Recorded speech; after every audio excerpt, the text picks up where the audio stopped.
You're listening to Let's Talk Creation.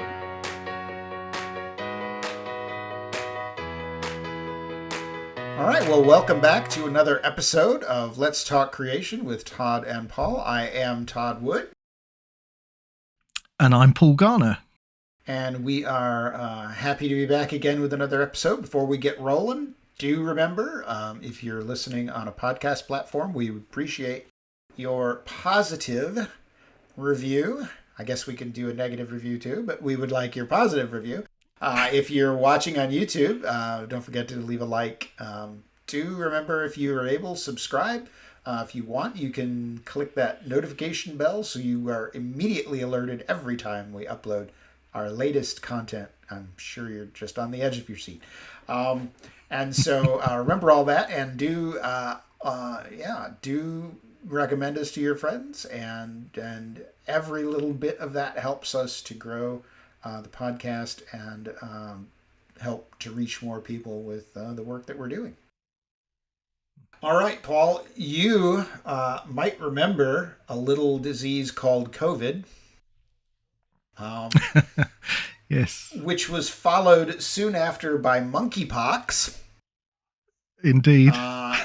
There's been talk in the U.S. of polio cases, which we thought were all done, but no, there's a couple of polio cases. And now the latest thing here in the U.S. is RSV, which is generally just this little baby sneeze disease that goes away pretty quick. And all of a sudden, we're having kids hospitalized with RSV. These are all caused by microbial critters. And I thought it might be helpful if we talk to someone who knows about these sorts of things to sort of think through God's creation and the microscopic world. So today joining us is Dr. Joe Francis. Hi, Joe. Hi. Great to be here. Hi, Joe. Thanks for being here. Joe has been on the faculty at Cedarville University and then moved to the Master's University in California. He is currently, let me read it all because it's a long title here. I was noticing this. He is Dean of the School of Science, Math, Technology, and Health. And he is chairman of the Biological and Physical Sciences there at the Master's University. So that sounds impressive, Joe. I guess. Yeah, well, just to tell you the truth about it all, I had to go home last night and make dinner. Yes. It was my turn to do that. So that's where my real job is, as far as where my boss is and how she handles me well. Yeah. Do you sometimes have to do the dishes and the laundry and stuff like that too? Yeah. Just like the rest of us. Yeah. Okay. Yeah. Okay. Certain days. Good. Well, hey, it's nice to know that even the dean of all of those things is just like the rest of us. Yeah. So, Joe. Let's start with Joe before we go to talking to Paul. I know nothing about microbes, so don't come to me at this point. Yeah. Yes, Paul, tell us about microbes. So I thought it might be good for us to get rolling here with can you tell us what is the objects that microbiologists are trying to study? What is it that, what is a microbe? What's a germ? What's a bacteria? What's a virus? Can you sort of walk us through Bio 101 on microbiology? What are you looking at? Sure. Most microbes on Earth are probably viruses as far as abundance. And viruses are not cells typically.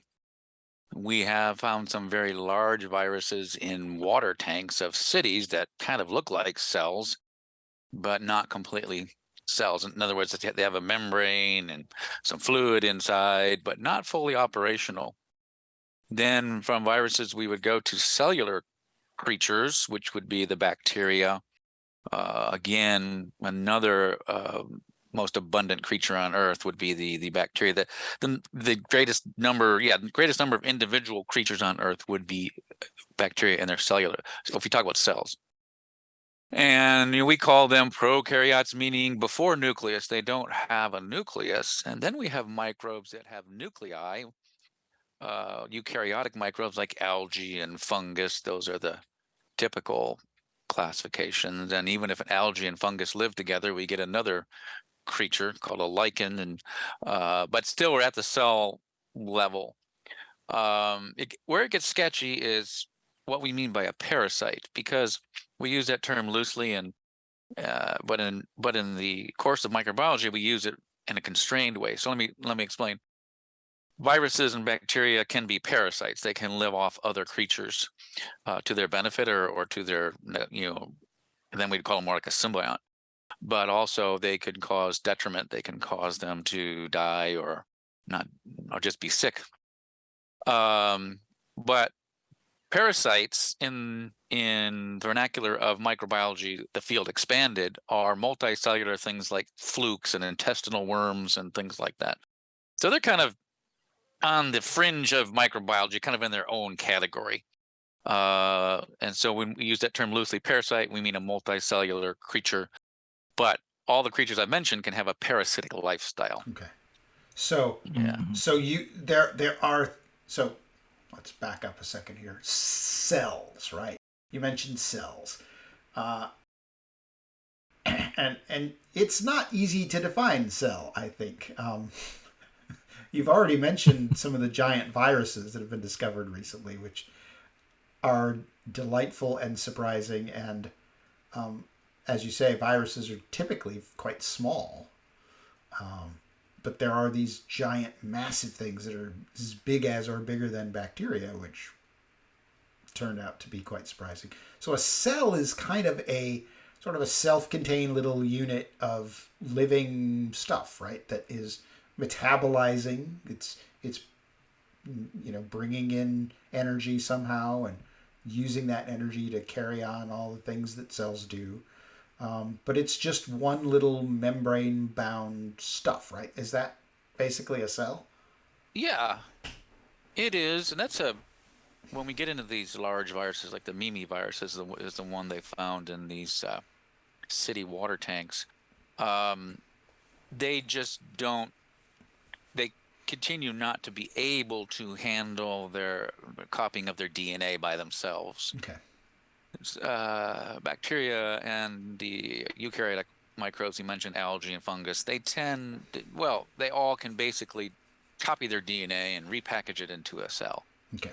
But it's as we find these larger viruses, it could get murkier. It could get weird, what the difference is. And we want to have a nice clean division. I'm not sure why, because it makes all our learning easier, I suppose. Yeah. But these large viruses, they have some metabolism inside of them. I wouldn't be surprised maybe if we have one that could have some self-replication, but then is that not a virus anymore? Right. So right. That's where philosophy comes in. And you have, on the other hand, you have the bacteria that have been so reduced in size and stripped down of their genetics that they become entirely dependent on other organisms to live.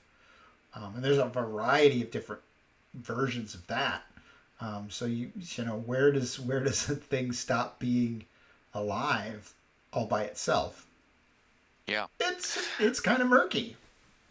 It is, and here's where it even gets murkier and more and fun.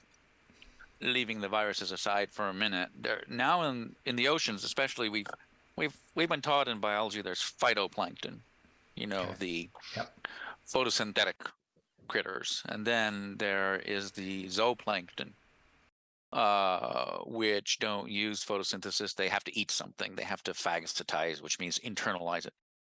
Well, we're finding now that what we thought was right, that there's a nice division between these two, is not correct. A lot of creatures in the ocean are mixotrophs. So this is getting interesting. So you have the zooplankton can consume a phytoplankton, but not necessarily eat it, can kind of live with it. So on a day where that that zooplankton can't find any food, he can use energy from photosynthesis. The same thing as some photosynthetic organisms can consume, uptake a zooplankton partner, because there's cloudy days, where they might not be able to get much energy. So now we're finding our concept of a nice division between zooplankton and phytoplankton is not true. There's a lot of mixotrophs and mixing together and even stealing. You have zooplankton that will steal a chloroplast, the chloroplast being the photosynthetic center of plants and algae. So it's getting exciting. Again, it kind of, how do we teach these? I think our instruction has been good, but we've made these kind of barriers. We've made these speciation barriers so tight that we haven't thought well about what really happens out there when these creatures get together or share things or eat part of each other or get along together. And so it's really interesting. As a non-biologist, this is really fascinating, and it sounds to me, and we're probably going to develop this idea a bit later, that there are all of these really interesting relationships between these different types of microbes, and then also interrelationships between microbes and, as we'll see, I think, multicellular organisms as well. Now, you mentioned a word earlier, Joe, and I just wonder, for the non-biologists like me, just unpack what you mean by symbiosis. You refer to something being a symbiont. And I understand there are different types of symbiosis, right? So just help us understand that a bit more. Symbiosis is we think of it as a partnership. The term mutualism can be used, and Lynn Margulis coined the term endosymbiosis, and put that into an evolutionary framework where eukaryotic cells might have came from prokaryotic cells by one engulfing the other. Here's, again, the semantics issue that we need to solve and get clear. That was an unfortunate word she chose. And by the way, I'm fascinated with her work. And people accuse her of being a creationist because one thing can't eat another and become something else. That's too fast. And so I respect her, what she went through in the 1960s, basically shunned. And being a woman at that time, it made it harder. So, but yeah, symbiosis means living together, and believe it or not, endosymbiosis, properly defined, means something living inside another creature. And I believe that's the largest biological phenomena on Earth. Endosymbiosis is the largest because right now we have one bacteria for every cell on our bodies. And we have endosymbiosis. She should have used the term, I tell my students, endocytobiosis. Endocytobiosis, one creature living inside another cell. But endosymbiosis is more general, meaning something living inside another creature, and it is the largest. So our intestines are the most dense ecosystem on Earth with respect to the number of bacteria. 1,000 species of bacteria live in your gut. That's the most dense ecosystem on Earth, and that's endosymbiosis. So okay, I gotta break in here because that's surprising.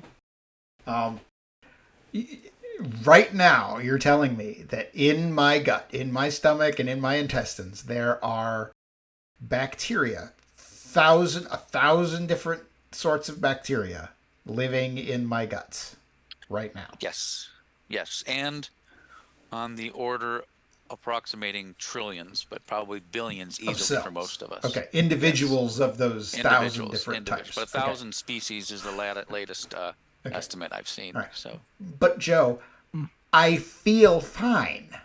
Yeah, that's right. Yeah. So, are you? I think a lot of us have this idea that bacteria are germs. We don't want to get bacteria.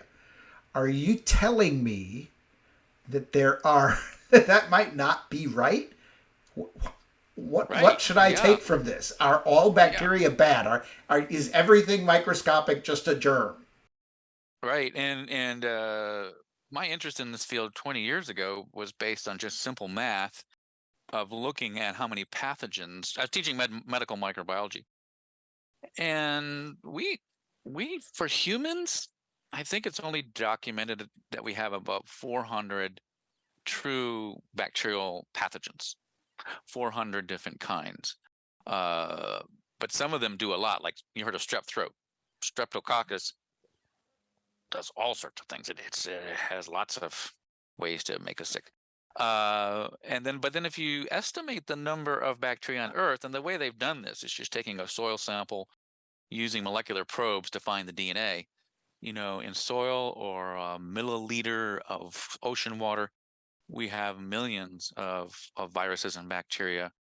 The estimate is somewhere between 10 and 30 million species of bacteria on Earth, meaning if you do the math, it's less than 0.01% of those creatures are pathogens.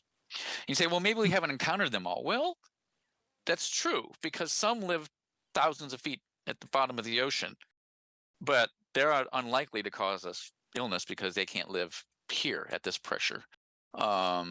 So I think we're maxing out on the number of pathogens that we're going to list in the future. Now, some, because of trading of genes, could become pathogenic, but you know what? We're just not seeing that a lot. It seems to be very well defined that there's about 400 or so pathogens, and that number is not changing rapidly. So the I'm still sort of processing this. Germs that I hear about on TV commercials and so forth. That's a vanishingly tiny number of bacteria, almost, if you follow this, statistically negligible, if you will. Just a little smudge in a much larger pool of creatures. Is that correct? That's true. And the same staph, you've heard of staph infections and strep, that's a common bacteria. Some of those are very common on our skin and kind of protect us from the bad staph. They kind of take up a space. That's one of the theories. So you have good Staphylococcus bacteria and bad Staphylococcus bacteria, and it looks like we're protected from some of those bad Staphylococcus by the good. It's a theory right now. It's hard to prove. And so, yeah. And another interesting thing, when we teach developmental biology, we use the idea of germ layers or germ cells. And that happened. I found this. I wanted to know what the history of conception was at one time.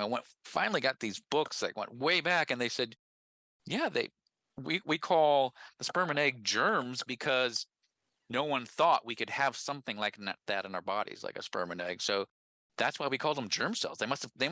We must carry germs around. That has something to do with our reproduction. So that term germ has persisted in developmental biology for, decades or centuries, because we thought they were outside players in this idea of reproduction. That really... Yeah, that's transformative, I think. Transformative. Yeah. This is just fascinating, and it leads me to ask then, Joe. If this vanishingly small proportion of these microbes are causing harm, what are the rest of them doing? What are they doing? What function are they performing in the creation? Yeah, and that's a good question. So I went to look at that and went to the literature. Now it's pretty well accepted that most of them are recycling products on Earth, especially atomic elements. And the other reason the other proof of that is some of their highest densities are at interfaces. So, for instance, at the shore, if you look at a body of water like a lake or the ocean, it's the shore where you have the most microbes between the body of water and the land. And that's really cool, and the sky and the atmosphere, because what you have are microbes there harvesting oxygen, putting it in the air, or harvesting carbon dioxide and sinking it to the bottom of the ocean. And they're concentrated there and providing atomic elements, not just for us, but the recycling elements for each of those areas on Earth, the land, the water, and the sky, right now, I think you're going to have to get your ticket quickly. But the film producer who made, I think his name's Cameron. I can't remember Anyway, if you have $50,000, you can go into his deep dive submarine. Oh, James I think it's 50. Cameron. Yeah, James Cameron.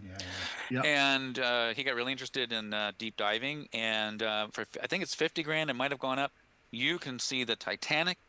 You're going to have to do it quick because there is a rust-eating bacterium eating the entire thing right now. What? So ticket prices are going to go up. Ticket prices are going to go up. But then it's going to be less spectacular as we get down to those few pieces of rust that are left there at the bottom of the ocean. So there's some sort of microbe out there that eats rust. Yes. And then what's even more fun is apparently in the ocean, what happens with our plastics that get in the ocean, and we know that's pretty horrible, they all swirl into swirl pools where they're kind of brought together. So they went to look at those and they analyzed them, and they found these milk, the milk jug we get at the store, they're full of little holes. And sure enough, there were bacteria eating plastic and putting little holes in our milk jugs in the ocean. Probably not as efficient as we'd like them to be in eating milk jugs, but they're doing it. So, but plastic is not even a natural thing, right? I mean, how are these bacteria figuring out how to eat it? That's a good question. I'd like to find out if anyone's got, there, because they're polymers of carbon, but there's not much that destroys them on this Earth. No. So, we're always told about how, all this plastic we're making is going to outlast our own species here on the planet. And but maybe we've judged too soon. Maybe God already had bacteria ready to eat that stuff. Yeah. Oil eating, gas eating, plastic eating, they're there. And they say, so again, if we go back to viruses for a minute, viruses will take those ocean-going bacteria that do this recycling, and they'll break them open, releasing some carbon.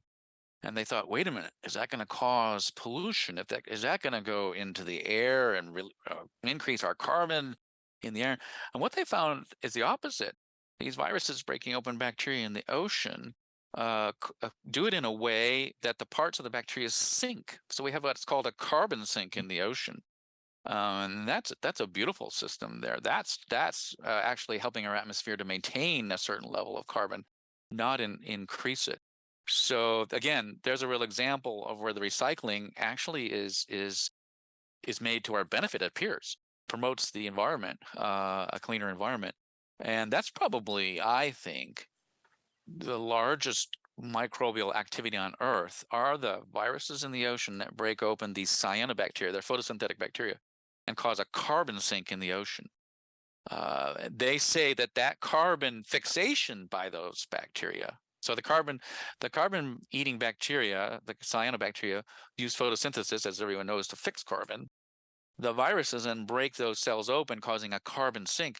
That's probably the largest microbial action on Earth, I believe. Because cyanobacteria are probably the most abundant bacteria on Earth. So it's quite striking. Yeah, I would say so, yes. Wow. Goodness. So what is this, as a biologist, how is this changing your view of God's creation? I mean, if you're telling me that germs are just a tiny little thing and that there's all these amazing things that these bacteria and other microbes can do, how are you thinking about the way God designed the world in light of that? Yeah, it's a beautiful thing. And I mentioned on that last system, we think that 1 out of 8 breaths we take, when we take in oxygen, 1 out of 8 breaths, the oxygen we take in is from that same system. So photosynthesis gives off oxygen, right? And these viruses carry some of the photosynthetic mechanisms to reinsert them in some of the bacteria that get sunburned. So they say 1 out of 8 breaths is oxygen created by these viruses helping these bacteria put that. And I think, it does make me think of God's goodness, because he put a system in place that seems to be resilient in this broken world. And if if they're saying what could happen with global change, and creationists should be critical thinkers on this issue. We should be critical thinkers.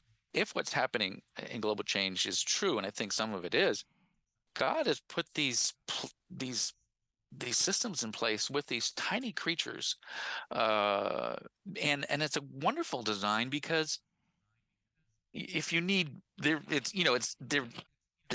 reproduce very easily. Okay, if 10 million creatures are dividing today, now we have 20 million or whatever. And you think of the beauty of that design, it leads to a system here that can take some punishment and come out on top. And I'm thankful. That's a reminder of God's goodness again in this fallen world. As I was preparing for this conversation today, Joe, I looked up a paper that you had published back in 2003 at the International Conference on Creationism. And our listeners and viewers should go and look this paper up. If you go to internationalconferenceoncreationism.com, all the proceedings, all the back issues are there. You can look up this paper. And it's about something that you've called the organosubstrate of life. And it's just a fabulous paper. I just found this fascinating to read as a non-biologist. Tell us, what you mean by this concept, because this was a new concept in creation biology. And it just seems such a powerful idea. So unpack that for us a bit, if you would. Right. And I got to give some credit to the editor. That's the way the International Conference on Creationism works. You have an editor. It was Dr. Kurt Wise who helped me a lot. In fact, if you know Kurt, he's very bright, and it's easy to get in some arguments with him. And we argued over the term organosubstrate. I said, Kurt, I want to call it the biomatrix. And he was adamant, no, because that's a bigger concept. We're all connected. And he was right. But then no one really uses that term. And so I did an article in Answers in Genesis in their Answers magazine called The Matrix. And so we tend to now call it the biomatrix. But yes, it's based on this concept we just talked about, that it's everywhere.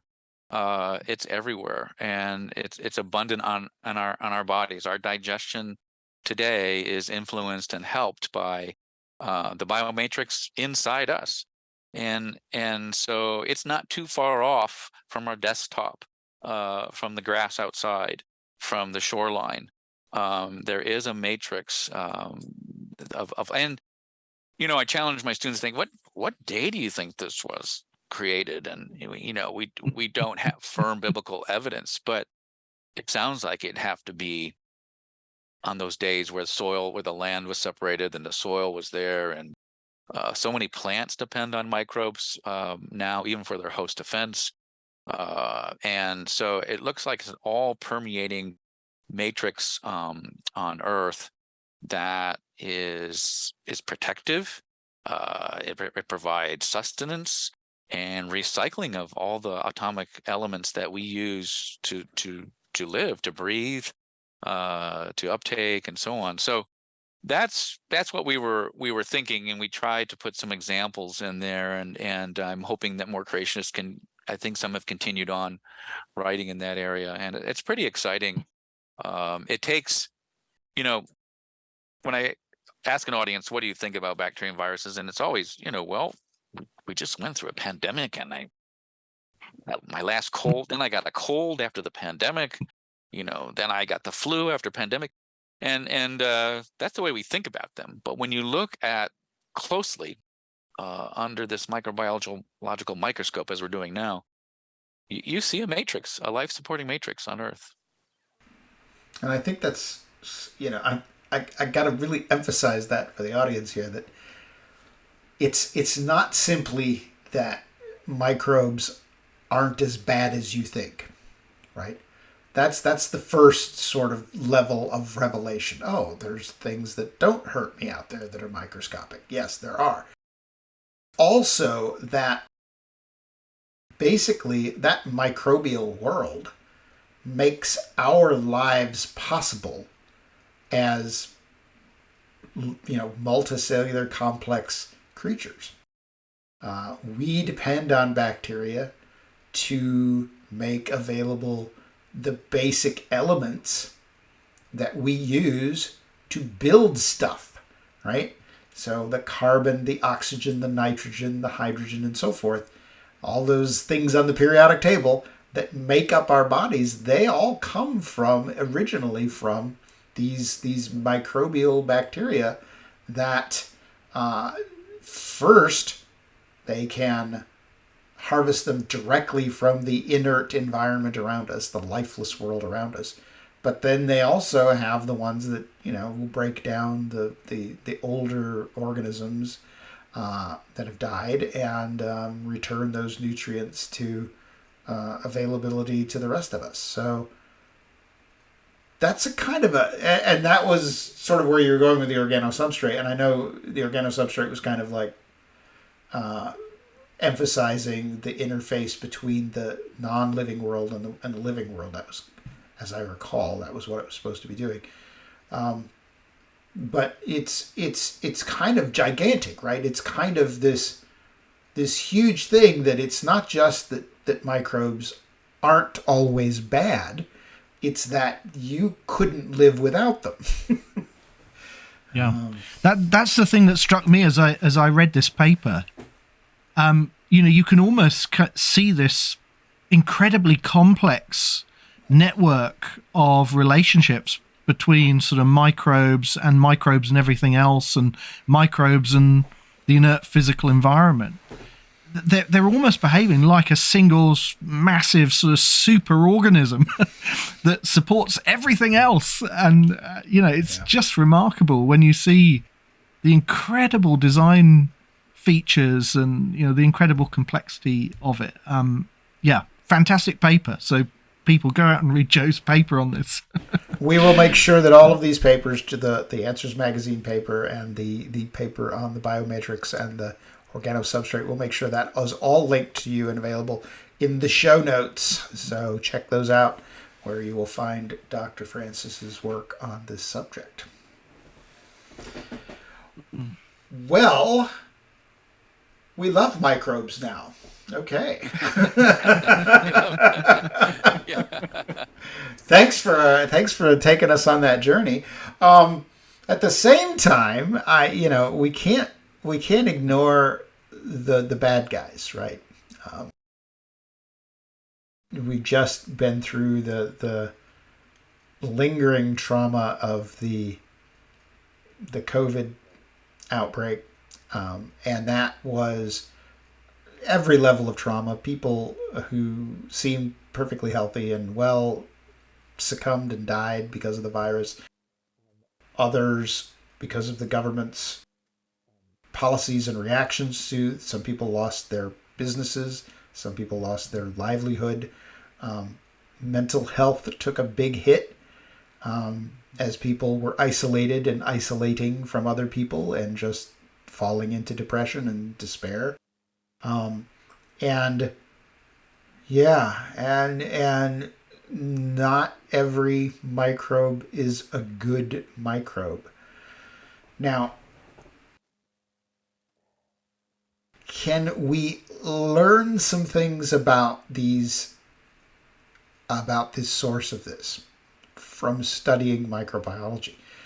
And I say this to you, knowing that I've done a lot in this area too, because I'm fascinated as I've learned about pathogens and the bad germs.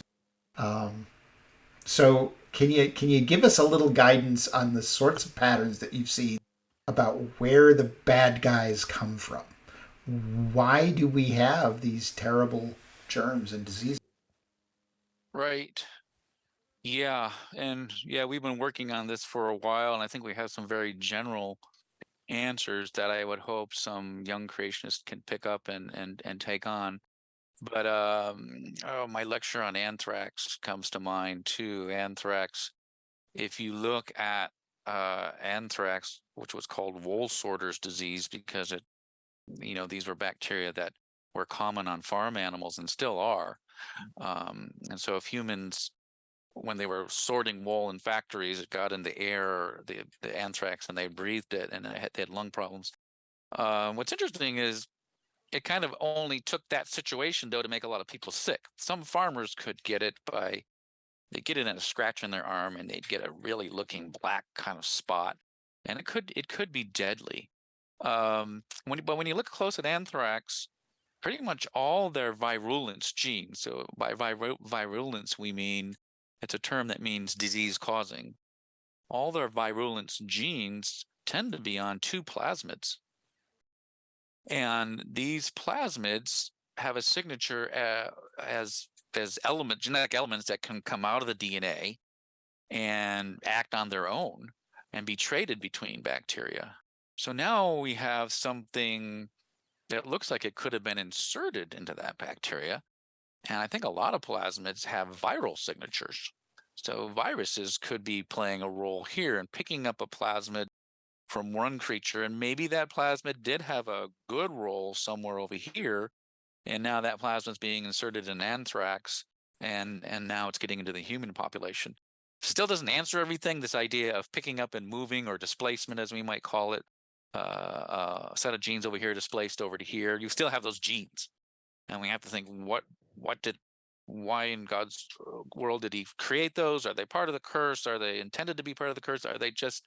Did they get mixed up somehow on what they have done? But so anthrax is an interesting one because it looks like all those. And then what's even more interesting, though, the two plasmids talk to each other in the sense that they have to be there. They both have to be there. They both have to be there.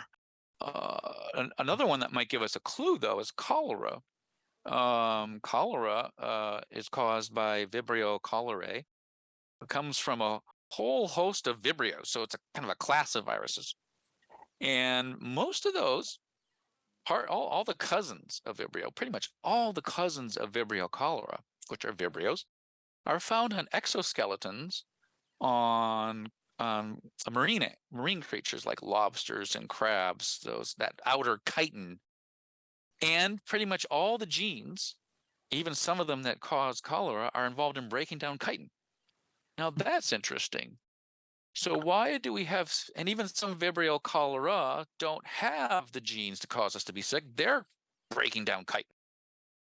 Well, what does cholera do? That toxin gets into our cells and our intestine and causes chlorine to be released at a high amount, messes up the chlorine channel. And when I ask students, so what tends to follow chlorine around? Well, sodium, because sodium, chlorine, they like to be together. Yes, sodium. So now we're losing all this salt. And what tends to follow salt is water, if you get down to the basic ideas of diffusion and that sort of thing.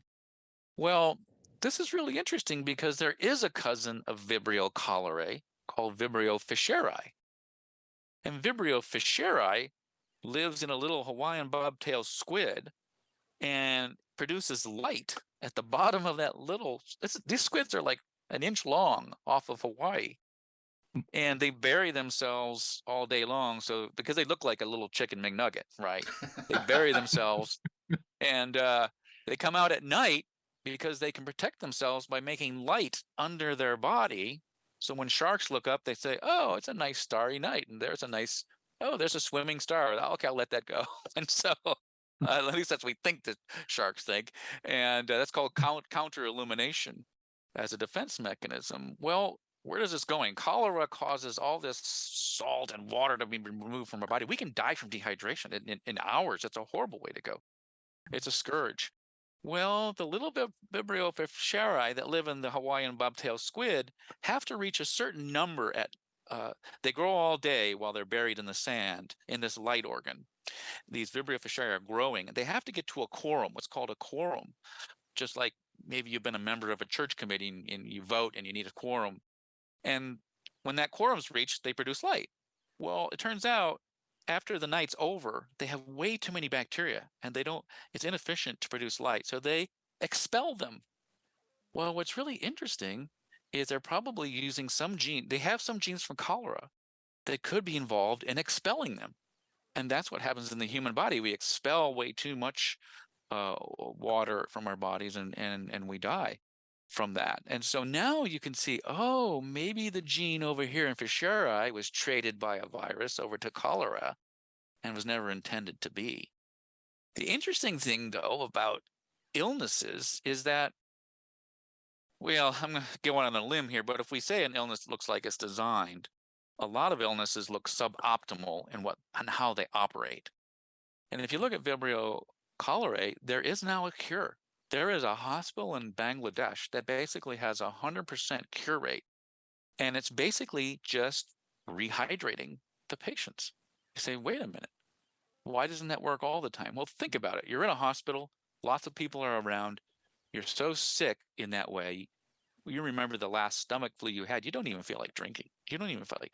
So they actually spend time with their patients to make sure they rehydrate. And I think it's certain weeks or months, they have a 100% cure rate by just taking care of the patient. And that shows you that disease can be overcome. There is something suboptimal about it. It doesn't have a perfect design and kill all the time. COVID, I don't know if we can extend that to COVID, because it for some people, it was really harmful. It's hard to recover from. But so those are some things that creationists can look at. Is this gene supposed to be there? Where did it come from? Did it have a good use in creation? And then based on that, can we come up with a cure that helps us understand that this disease was not created to be a disease as far as we can tell?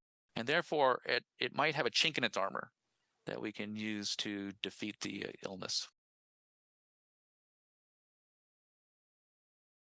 So let Very interesting. me play off anthrax a little bit here, because I think I also enjoy that story. That's a fascinating bacterium, because the anthrax it becomes bad and deadly when you breathe it in, right? So you mentioned the scratch and the ugly sores that it can cause, which turn black, which is where the name comes from. Anthraco, meaning from coal. So anthrax, the danger is when you breathe it in.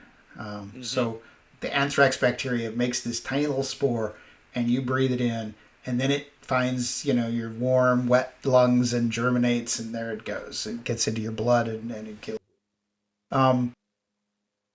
The sporing of the bacteria, and this is the fascinating part, right? You mentioned that it's associated with livestock, the wool sorter disease, right? So the people who are always working with wool, right, can accidentally breathe in these spores. Well, it turns out that the anthrax bacterium itself is very closely related to a nice little cluster of bacterial species that are found in dirt. They're just little soil bacteria that just live in the dirt and do dirt things that soil bacteria do. I don't know exactly what they're doing, but they're living in the dirt, right? And so the dirt is it's kind of an unstable environment. Sometimes when it rains, there's plenty of water and you're getting around doing just fine. And sometimes it'll dry out. Like here in East Tennessee, we're having a pretty bad drought, and the ground is pretty dry and dusty. And in that time, the bacterium can go into these spores. And then when the rains come back, they come back from the spore, and they germinate from their little spore, and they go back to doing their soil bacterium thing. So the spore has a good function, right? In the proper context of the dirt where these bacteria are supposed to be living, hey, the sporulation is good because it preserves the bacteria through times of drought. It's only when you breathe in the spore of the anthrax bacterium, where it actually has those, when you mentioned the plasmids, those dangerous toxin plasmids and protective plasmids, that they can germinate in the lungs and then go crazy in your bloodstream and kill you very, very quickly. So that's another example, I think, of where you have what appears to be a good design that's beneficial that can be somehow suddenly go horribly wrong because it's not in the place it's supposed to be. It got moved into a place that it wasn't ever supposed to be going to. So there's a lot of layers, as you say, to this whole issue of disease and suffering in the world. Not because every disease, like you say, sometimes they look designed, but sometimes when you really dig into it, you discover, oh wow, there's just so much here that makes sense in other contexts. But when you look at that particular combination in that particular bacterium, oh, that turned out to be really bad. So I like studying that sort of thing for that reason, because so often I find what seems like the most horrible disease you can imagine turns out to be very often a strangely simple change from something that was otherwise harmless and happy to be living its happy little bacteria life doing whatever it does. And it just one of these slight alterations can turn it into this raving lunatic killer kind of thing. And it doesn't seem to take much to cross that line. Yes, good point. I didn't think about just the spores. Yeah, they're a tremendous part of a lot of bacterial life cycle. Yeah, there's also reminds me, what baffles me is about the number of bacteria that live on us. There's E. coli that can go bad, but believe it or not, this E. coli that go bad have virulence factors that are part of our good bacteria, the outer wall. It's always like the outer areas where they can set off our immune system and make us really sick. Well, I thought, because I teach medical microbiology and immunology, and I was always conflicted. How can we live with 1 trillion or 1 billion, or let's say 100,000 E. coli's with this outer wall that if you break it up and then inject it into someone will kill them? How can we live with them? And so I remember at one of our CBS meetings, I talked about Delavibrio. So Delavibrio is a little bacteria that has a sole job of going inside other bacteria and consuming them inside out. And I thought, wow, that might be one of the answers here. That when an E. coli dies and those outer wall things get released, before it dies, this little Delavibrio can come in and first consume the bacteria, kind of clean it up. I tell students, like, it looks like a very small, tiny vacuum cleaner here, taking apart. But some of my students said, now here's why. That's only a partial story, and we have to be careful with getting too excited at first, because one of my students said, well, wait a minute, professor, you said the outer wall, and it's consuming from the inside out. And I said, you're right. You're right. It's still, some of those outer wall pieces might get away. And so now we can go back and do some research and see how well does Delavibrio clean up that? Because as creationists, we have to be careful about jumping to conclusions, and we have to do the hard work. But it's still kind of cool that we have bacteria that could actually clean up our bacteria before they cause problems. And then the big question is, why do they have that outer wall component that's so toxic? Well, I think part of the answer to that, and again, it's a very early theory on this, is that bacteria still have to protect themselves from other bacteria. And so they have some weapons, even in their own world. They have their own wars and things like that. I don't know if they probably have their own politicians. We'll find out. But so it's fascinating to look at God's micro world and see designs where he might say, okay, yes, we have this molecule. It's part of their system. Now we're going to have a cleanup creature come in and clean it up when the time arises. It's fascinating, very fascinating. It's remarkable. Any thoughts, Paul, before we wrap up here? Well, I'm just kind of thinking, as the member of the audience, who isn't an expert in all of these things, but it's just amazing to me how you see evidence of a good world. All these things that are supporting life and doing all of these beneficial things and, performing all of these very useful functions. And then we see evidence of a world that's broken, a world that is not exactly as it should be, that something has gone wrong with this good world that God made. But still we kind of see God's grace in that it's not as bad as it could be. We're still seeing that these pathogens and these parasites and the things that cause harm are still a tiny fraction of, all of these good microbes that are doing all these useful things. So we see evidence of, the curse. We see evidence of the original goodness of creation, but we also see evidence of God's providential sustaining of his creation today and his restraint of evil, of harm. So that's kind of how I see the big picture, as a non-expert in all of these things. Yeah, that's good. And you know what? That sounds like a theme we ought to be picking up in the near future. Just consider this episode a sneak preview. Probably one of the biggest challenges, I think, to a lot of people is the fallen brokenness of God's creation, right?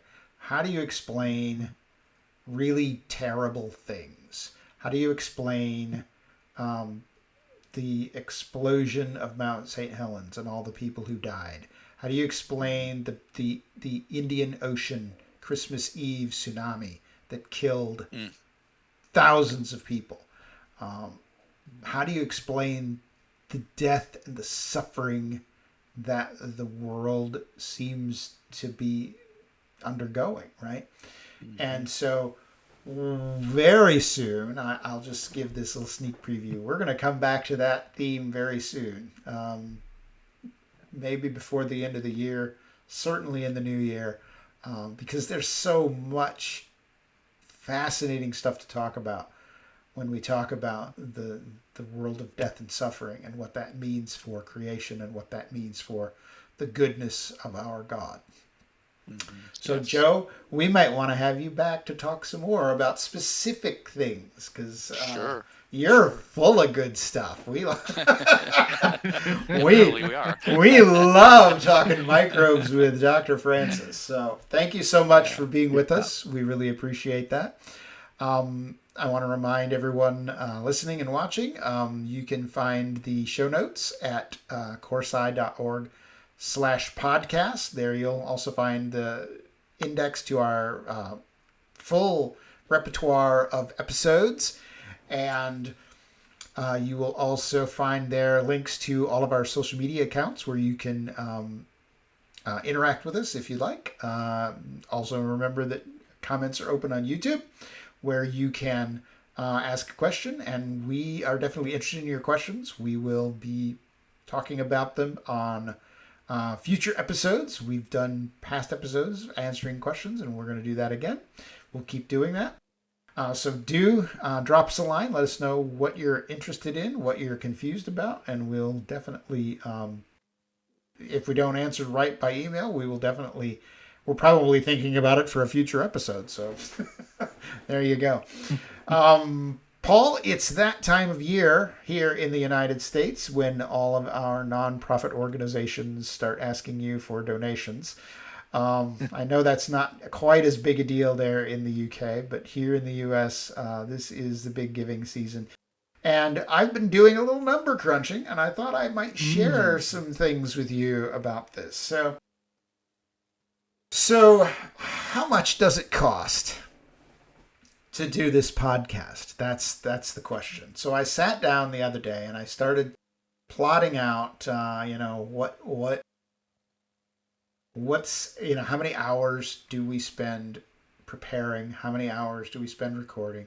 How many hours does our producer work on post-production, getting the editing done and the sound all cleaned up, and then making sure that everything gets loaded? How much are we spending on the website? It's just a lot of stuff, and the equipment that we've had to buy to do all this stuff. I know, Paul, you've been through quite a lot trying to get your microphone to work, which has been a crazy ordeal. You know what that comes down to? Every episode of Let's Talk Creation costs about $600. And in the UK right now, that's about It's about 525 pounds. So that's quite a bit. And you might be thinking, $600 an episode, why isn't this better? and yeah, we're always experimenting, trying to improve things a little bit. But yeah, most of that money is spent behind the scenes, and most of that money is paid for by the generosity of the ministries that employ us full time. Core Academy and the board of Core Academy has decided this is an important thing that we need to be doing. And I know that BCT, you've had the same conversation with your board, and they are willing to let us do this because it is popular, and people are interested in the things that we're doing, and it is kind of a different sort of niche that we have here in the world of creationism, but it's an expensive one. So a full year of 26 episodes is about $18,000, something like that. So that's about 15,000 pounds. So we want to encourage everyone listening here. It's giving season. We would love to be able to pay for 2023 season of Let's Talk Creation, all 26 episodes right here at the beginning of 2023. Let's just have it all in the bank. That would be fabulous. If you would like to, if you're in the UK or in Europe and you'd like to sponsor us, we would recommend giving to BCT. Paul, can you tell us how people can do that? Yeah, certainly. You can find us on the web at biblicalcreationtrust.org. And there's a donate button on our homepage. And if you click on that, that takes you to all of the options for giving, including a PayPal account, which is probably the most efficient way for somebody who's overseas to give to the work of BCT. But there are also some options as well, particularly if you're based in the UK. So check that out. It's biblicalcreationtrust.org. Fabulous. And in the US, Core Academy of Science, as I said, employs me full-time. And we do most of the post-production on these episodes. So if you'd like to make a contribution to us, you can do that at coresci.org/donate. That's coresci.org/donate. That's where you'll find links to all of our ways to give. And I also want to say here, if you have a business and you'd like to sponsor an episode, if you'd like to have an advertisement in an episode, we would definitely be willing to talk with you about that. And discuss how we might best integrate your business advertisement into what we're doing on the podcast. And if you just say, hey, I got $600, I want you to talk about X, we'd be willing to talk about that as well. If you just want to flat out sponsor an episode and have us discuss the topic that you're interested in, sure, let's have a conversation about that. Let's see if that would make a good episode. Maybe we can work together and brainstorm and come up with a really good episode that way. And we would be happy to acknowledge you on air as the sponsor of the episode. So, and that price tag is $600. So think about that. So, yeah, thank you so much for that. Do remember you can find us on all of the major social media platforms. We're on Facebook, Twitter, Instagram, YouTube. Yeah, don't forget our YouTube channel. And our ministries are also there as well. And you can find out about that biblicalcreationtrust.org and that's correct. coresci.org. And so we thank you for that. Thanks for listening. And do know that we appreciate every one of you listening to the podcast. We appreciate all of you who have made gifts and contributions to our ministries to make sure that the podcast continues. So we will see you next time. See you then.